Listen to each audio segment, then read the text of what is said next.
విజయవాడను దుఃఖదాయనిగా మార్చిన బుడమేరు ప్రక్షాళన ఎప్పుడు అనే ప్రశ్న అయితే ఇప్పుడు అందరి వైపు నుంచి కూడా వినిపిస్తోంది. ఎందుకంటే బుడమేరు పరిరక్షణకు అలాగే ప్రక్షాళనకు నడుం బిగించాల్సిన అవసరం అయితే ఖచ్చితంగా ఉంది. ఎందుకంటే మరోసారి వరదలు వస్తే విజయవాడ పరిస్థితి ఏంటి, బుడమేరు మళ్ళీ పొంగితే విజయవాడ పరిస్థితి ఏంటి, మళ్ళీ ఇదే పరిస్థితి, ఇదే 4 లక్షల మంది నిరాశ్రులైతే వాళ్లకు దారి చూపించాల్సిన అవసరం ఏంటి అనే విషయాల మీద అయితే పూర్తి స్థాయిలో ఇప్పటికే ప్రభుత్వం ఒక నిర్ణయం తీసుకుంది. దీని మీద అయితే ప్రాథమిక దశ అంటే మొదటి దశలో ఇప్పుడు అధికారులు దీని మీద పూర్తి స్థాయిలో దృష్టి సారించారు. బుడమేరు ప్రక్షాళన ఎలా మొదలు పెట్టాలి అనేది ఇప్పుడు కీలకమైన ప్రశ్న. మొత్తం బుడమేరు 2700 ఎకరాల్లో అయితే ప్రవహిస్తోంది. అయితే దీనిలో 10% మేర అంటే 270 ఎకరాల్లో పూర్తి స్థాయి ఆక్రమణలు ఉన్నాయి. 2700 ఎకరాల్లో ప్రవహిస్తే దాంట్లో 10% మేర ఆక్రమణలు ఉన్నాయని ఇప్పుడు ప్రాథమికంగా గుర్తించారు. దీనికి సంబంధించి పూర్తి స్థాయిలో 3000 ఇళ్ళు ఉన్నాయి, సుమారుగా 80 వరకు పెద్ద పెద్ద కట్టడాలు ఉన్నాయి అని అయితే గుర్తించారు.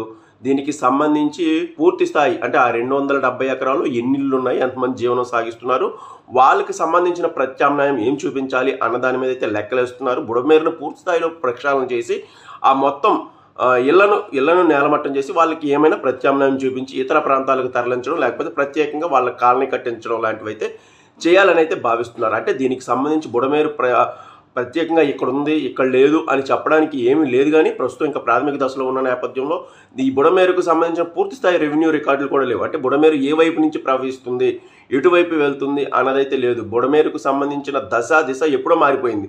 ఈ ఆక్రమణల పుణ్యమా అని ఎప్పుడో బుడమేరు న్యాచురల్గా వెళ్ళే వే అయితే ఎప్పుడో మారిపోయింది.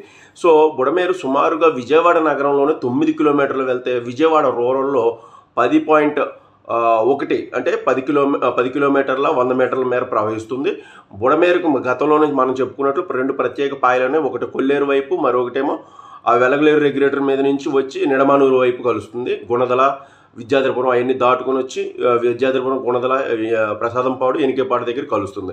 సో ఈ 2 పాయల్లో ఉన్న పూర్తి స్థాయి ఆక్రమణలను గుర్తించే పని అయితే పడింది. పనిలో అయితే ఇప్పుడు రెవెన్యూ యంత్రాంగం అయితే పూర్తి స్థాయిలో ఈ బుడమేరులో ఎలాంటి కట్టడాలు ఉన్నాయి ఏంటి అనే దాని మీద అయితే ఇప్పటికే ప్రాథమికంగా గుర్తించారు. దీన్ని ఇంకా బ్రాడ్గా అసలు ఎవరున్నారు ఏంటి, ఎన్ని సంవత్సరాల నుంచి ఉన్నారు, ఆ బుడమేరు యొక్క అమ్మకాలు కానీ అంటే ఆ స్థలాల అమ్మకాలు కానీ లేకపోతే ఇతరత్ర వ్యవహారాలు కానీ ఎలా జరిగినాయి అనే విషయాలను కూడా వెలికి తీయనున్నారు. అంటే ఏమైనా బాండ్స్ పేపర్లో రాసుకున్నారా, లేకపోతే దీన్ని ఏమన్నా రెవెన్యూ రికార్డులో ఏమైనా నమోదైందా అనేది అయితే పూర్తి స్థాయిలో తీసి అసలు వీళ్ళ ఈ బుడమేరు ఛానల్ గట్ల మీద ఎక్కువ మంది ఇల్లు వేసుకున్నారు. ఆ వాటినే పూర్తి స్థాయి ఆవాసాలుగా చేసుకున్నారు. అవే మొన్న పూర్తి స్థాయిలో మునిగిపోయినాయి. మన బుడమేరు పొంగినప్పుడు ఏంటంటే ఒకేసారి అవే మునిగిపోయినాయి.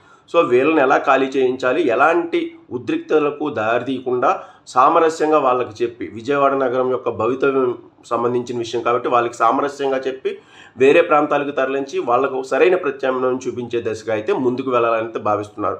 సో దీంట్లో మొత్తం ఇది ప్యాకేజీకి సంబంధించింది. అయితే బుడమేరు స్వరూపం ఎలా ఉంది అన్న విషయాల్లో అయితే రకరకాల వింత వాదనలు జరుగుతున్నాయి. బుడమేరు స్వరూపానికి సంబంధించి ఒకవైపు ఉండదు, విజయవాడలో అన్ని వైపులా విస్తరించి ఉంటుంది. చిన్న చిన్న ప్రాంతాల్లో కూడా బుడమేరు యొక్క నీరు వచ్చే అవకాశం ఉంటుంది. సో బుడమేరు యొక్క స్వరూపం పూర్తిగా మారిపోయింది కాబట్టి దీన్ని ఇప్పుడు పైనుంచి శాటిలైట్ చిత్రాల ద్వారా బుడమేరు ఎలా ఉంది, ఎలా ప్రక్షాళన చేయాలి, దాని ఎలా స్ట్రెంథన్ చేయాలి, స్మూత్గా బుడమేరు ప్రవహించడానికి గల అవకాశాన్ని శాటిలైట్ చిత్రాల ద్వారా మళ్ళీ సేకరించి పూర్తి స్థాయిలో అయితే దీన్ని ప్రక్షాళన చేయడం అయితే సాధ్యమవుతుందని అయితే ఇరిగేషన్ అధికారులు చెబుతున్నారు. త్వరలోనే బుడమేరు ప్రక్షాళనకు సంబంధించి ఒక మొత్తం రూట్ మ్యాప్ అయితే సిద్ధమయ్యే అవకాశం ఉంది. దీన్ని సిద్ధం చేసే పనిలోనే ఇప్పుడు ఎన్టీఆర్ జిల్లా రెవెన్యూ అధికారులు అయితే చాలా తలమునకలై ఉన్నారు. ఈ త్వరలోనే బుడమేరు ప్రక్షాళన అయితే మొదలు కానుంది అని అయితే మనం చెప్పొచ్చు. Thank you.